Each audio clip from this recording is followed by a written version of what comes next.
Mon avis sur la saison 1 de Oshinoko. Oshinoko, l'anime qui a fait un carton et qui s'est fait remarquer pour de nombreuses raisons ces derniers temps, c'est enfin achevé, en tout cas sa première saison s'est achevée. Et voici donc mon avis sur cette première saison. En effet, à l'heure où je tourne ce TikTok, la saison 1 s'est terminée récemment avec 11 épisodes. Et oui, 11 épisodes. La deuxième saison a été annoncée. Bref, cette première saison avait commencé très fort. En effet, l'anime avait explosé de nombreux records. L'anime était notamment devenu le meilleur anime le mieux noté de My Anime List, dépassant des animés comme Full Metal Alchemist, SNK ou même Kaguya-sama Love is War. Et surtout, l'opening de Oshinoko avait réussi à monter premier au classement mondial des titres les plus écoutés, passant même devant des artistes comme The Weeknd ou Lady Gaga, quelque chose qui n'était jamais arrivé auparavant pour un opening d'anime. D'ailleurs, Yaosabi Idol qui s'est occupé de l'opening de cet anime. Puisque j'en parle actuellement, commençons par parler des musiques de l'anime et de l'opening en général. Et bien oui, effectivement, il n'y a rien à redire, l'anime est génial. Oui, certes, l'anime ne parlera pas à tout le monde, mais il aborde quand même beaucoup de thèmes très sérieux. Pour continuer, après avoir parlé des OST, justement, parlons des thèmes qu'aborde l'anime. Et bien évidemment, à partir de maintenant, il va falloir quitter la vidéo, sinon je vais tout simplement vous spoil la plupart des événements importants de l'anime. Bref, au début de l'anime, nous allons suivre un docteur et sa patiente qui sont tous les deux fans d'une idole japonaise apparemment extrêmement connue, Ai Hoshino. Star qui va d'ailleurs se présenter dans l'hôpital dans lequel bosse le médecin, car elle est enceinte de jumeaux et elle souhaiterait que le grand public ne le sache pas. Car être enceinte à 17 ans quand on est une idole au Japon, c'est très mal. La jeune fille qui était la patiente du docteur va mourir de sa maladie qu'elle traînait depuis plusieurs années, et le docteur, lui, va mourir assassiné par un fan de Ai Hoshino qui avait réussi à découvrir qu'elle se cachait ici et qu'elle était enceinte de jumeaux, malgré le fait qu'elle avait fait tout pour garder ça secret auprès de ses fans. Et il va s'avouer que la patiente du docteur ainsi que le docteur lui-même, tous les deux très fans de Ai Hoshino, vont se réincarner dans le corps des deux enfants de Ai Hoshino, une fille et un garçon, qu'elle appellera pour sa fille Ruby Hoshino et pour son fils Aquamarine Hoshino. D'ailleurs je le répète ici, même si je l'ai déjà dit dans un précédent TikTok, mais autant Ruby ça va, mais comment peut-on appeler son fils Aquamarine, putain de merde. Et surtout, ce qu'il faut savoir, c'est qu'ils ont gardé leur mémoire, c'est-à-dire que le docteur a beau être réincarné dans le corps d'un enfant de moins de 6 mois, il sait déjà parler et surtout il a toutes ses connaissances de docteur, c'est-à-dire il a toutes ses connaissances de bac plus 8 le gars. Et durant tout le premier épisode, vous allez suivre un petit peu le début de la vie de ces deux jumeaux, enfants d'une méga star au Japon. Bon, j'avais trouvé ça un petit peu cringe, je vous avoue que voir un daron de 40 ans dans le corps d'un gosse, fils d'une idole de 17 ans dont il était fan, c'était un peu cringe au début, je vous avoue que j'ai failli quitter l'anime, mais quand j'ai vu le premier épisode en entier, finalement l'anime a très vite réussi à m'attraper et à écarter ce côté gênant. Et dès le premier épisode, l'anime aborde déjà des thèmes très importants. Il va aborder notamment tout le thème de ce qui tourne autour des idoles au Japon. La pression psychologique qu'on leur met pour qu'elles fassent toujours plus de ventes, le fait qu'elles peuvent être oubliées du jour au lendemain, les critiques sur internet, notamment sur Twitter, qui est beaucoup mis en avant dans l'anime et qui s'appelle Twitter, pour le coup ils n'ont pas changé le nom de l'application.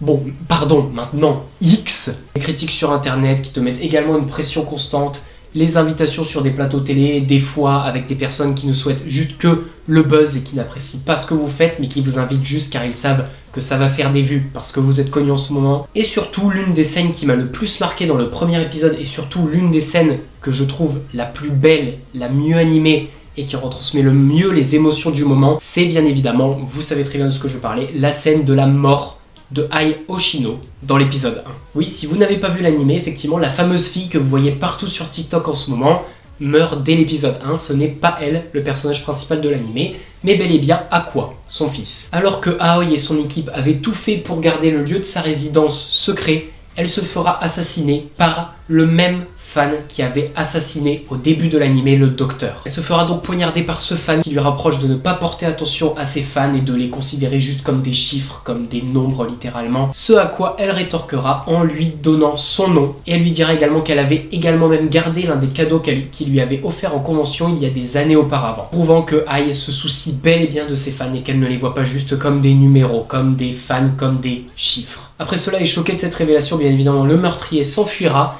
et Ruby et Aqua seront obligés de voir leur mère mourir et se vider de son sang devant eux. C'est à ce moment que leur mère réussira enfin à leur dire pour la première fois depuis qu'ils sont nés de manière franche « Je vous aime ». Elle dira également à Aqua qu'il deviendra acteur et à Ruby qu'elle deviendra une idole célèbre. À la fin de l'épisode 1, énorme ellipse et les deux enfants, Ruby et Aqua, sont maintenant devenus adolescents et font leur rentrée dans un lycée qui est réservé aux enfants souhaitant avoir une carrière professionnelle comme chanteur, acteur, etc. Et tout au long de l'animé, on va suivre leur carrière et en parallèle un plan que Aqua a mis en place après la mort de sa mère, c'est-à-dire tout faire pour retrouver le meurtrier de Ai et surtout son père qui selon lui est lié et serait même le responsable de la mort de Ai Yoshino car c'est lui qui aurait révélé aux fans l'adresse de Ai. Bien évidemment pour l'instant dans cette saison 1, il n'a toujours pas réussi à retrouver son père, ce sera sûrement dans la saison 2, voire dans une saison 3, on verra bien combien de temps l'anime pourra durer. On suivra donc les deux évolutions de ces personnages et effectivement comme Ai Yoshino leur avait dit quand il était enfant, Aqua va devenir acteur et jouera dans plusieurs petites séries, plusieurs petits projets, petites séries,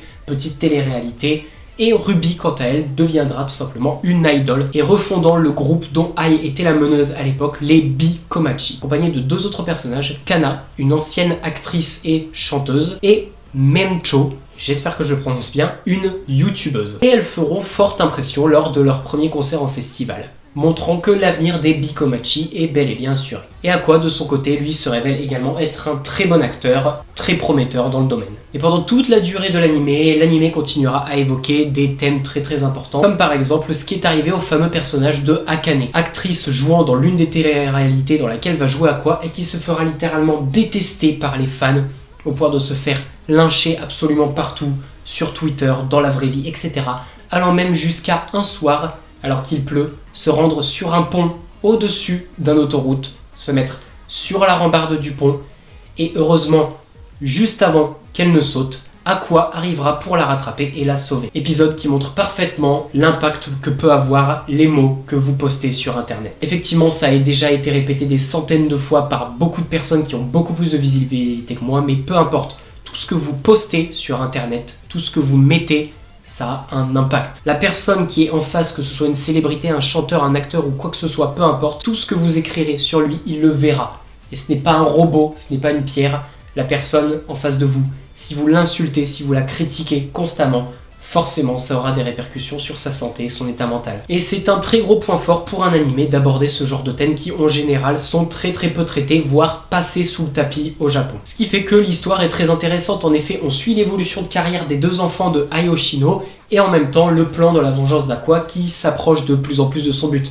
Puisqu'en effet, à force de jouer dans des séries, il se fait de plus en plus de contacts dans le milieu, ce qui fait qu'il finira forcément un jour ou l'autre par retrouver son père. A savoir que oui, c'est bel et bien son père qu'il cherche, puisque le meurtrier de Ai Yoshino a été arrêté par la police. Oui, j'ai peut-être oublié de le préciser ça. Et bien évidemment, dernier point que je n'ai pas encore abordé, l'animation de l'animé est magnifique. C'est sublime, à chaque fois l'animation est super soignée, c'est super beau, tous les décors sont super, les persos sont bien animés, et les scènes, que ce soit la scène de la mort de Ai ou les scènes de performance d'Aqua durant ces séries ou les scènes de concert des Bikomachi avec Ruby sont magnifiques à chaque fois, c'est super bien animé, il n'y a pas un seul truc qui saute aux yeux qui te fait dire oula là il y a un problème. Non, les lumières, les reflets, les changements de couleurs, bref, tout est super bien géré. Et d'ailleurs vous le remarquerez assez vite dans l'anime, mais il y a surtout eu un très gros travail sur le design des yeux des personnages. Notamment la fameuse étoile dans l'un des yeux, signe très distinctif de Ai, Aqua et Ruby. Bref, voilà mon avis sur la saison 1 de Oshinoko, un anime qui était très prometteur quand il est sorti et qui effectivement n'a pas déçu. Un anime avec une animation magnifique, un opening qui a tout déchiré, mais vraiment tout déchiré au niveau des scores, et surtout un anime qui aborde des thèmes qui sont très peu abordés en général dans les animés, mais qui sont pourtant des thèmes très importants. Bref, c'est une très bonne première saison pour cet animé, saison à laquelle j'attribue un bon 15 sur 20. Maintenant, il n'y a plus qu'à attendre la saison 2 et voir un petit peu ce qu'on nous réserve pour la saison 2 avec peut-être la suite de l'évolution de carrière de Aqua et Ruby et peut-être enfin Aqua qui arrivera à son but et retrouver son père.